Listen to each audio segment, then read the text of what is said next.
ವೀಕ್ಷಕರೇ, welcome to Shobha blogs. ಇವತ್ತು ನಾನು ರಾಗಿ ಮುದ್ದೆ ಹೇಗೆ ಮಾಡೋದು ಅಂತ ಹೇಳ್ಕೊಡ್ತಾ ಇದ್ದೀನಿ. ಬನ್ನಿ ನೋಡೋಣ. ಮೊದಲಿಗೆ 2 ಗ್ಲಾಸ್ ನೀರು ಹಾಕ್ತಾ ಇದ್ದೀನಿ. ಈ ಕುದೀತಾ ಇರೋ ನೀರಿಗೆ 1-2 ಸ್ಪೂನ್ ಅಷ್ಟು ಗೋಧಿ ರವೆ ಹಾಕ್ತಾ ಇದ್ದೀನಿ, ಉಪ್ಪಿಟ್ಟಿನ ರವೆ. ಇದಕ್ಕೆ ಕೆಲವರು ಅನ್ನ ಯೂಸ್ ಮಾಡ್ತಾರೆ, ಅಕ್ಕಿ ನುಚ್ಚು ಯೂಸ್ ಮಾಡ್ತಾರೆ. ನಾನಿಲ್ಲಿ ರವೆ ಯೂಸ್ ಮಾಡ್ತಾ ಇದ್ದೀನಿ. ಸ್ವಲ್ಪ ಉಪ್ಪು ಹಾಕ್ತಾ ಇದ್ದೀನಿ.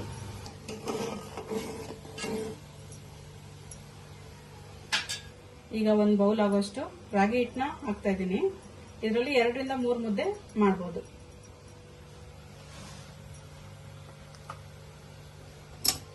ಈಗ ಇದನ್ನ 1 ಗಂಟೆ ಇಲ್ಲದೆ ಇರುತ್ತೆ ತಿರುಗಿಸ್ತಾ ಇರ್ಬೇಕು.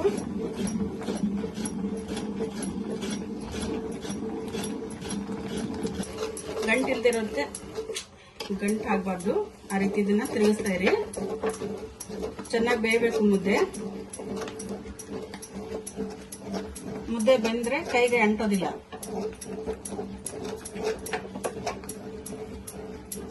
ಡೈಲಿ 1 ಟೈಮ್ ಆದ್ರೂ ಮುದ್ದೆ ಊಟ ಮಾಡೋದ್ರಿಂದ ನಿಮ್ಗೆ ಹೆಲ್ತ್ಗೆ ಒಳ್ಳೇದು, ಆರೋಗ್ಯ ಚೆನ್ನಾಗಿರುತ್ತೆ. ಹಿಂಗೆ ಮುಟ್ಟಿದ್ರೆ ಕೈಗೆ ಅಂಟಬಾರ್ದು. ಇವಾಗ ಮುದ್ದೆ ಆಗಿದೆ ಅಂತ ನೋಡಿ. ಈಗ ಗುಂಡುಗ ಆಕಾರ ಬರೋ ಹಾಗೆ ಮುದ್ದೆ ಕುಡಿಸ್ತಾ ಇದ್ದೀನಿ. ಈ ತರ ಬಾಲ್ ಶೇಪ್ ಬರಬೇಕು ಮುದ್ದೆ, ನೋಡೋದಕ್ಕೆ ಚೆನ್ನಾಗಿರುತ್ತೆ. ಮುದ್ದೆ ತಟ್ಟೆಗೆ ಹಾಕ್ತಾ ಇದ್ದೀನಿ.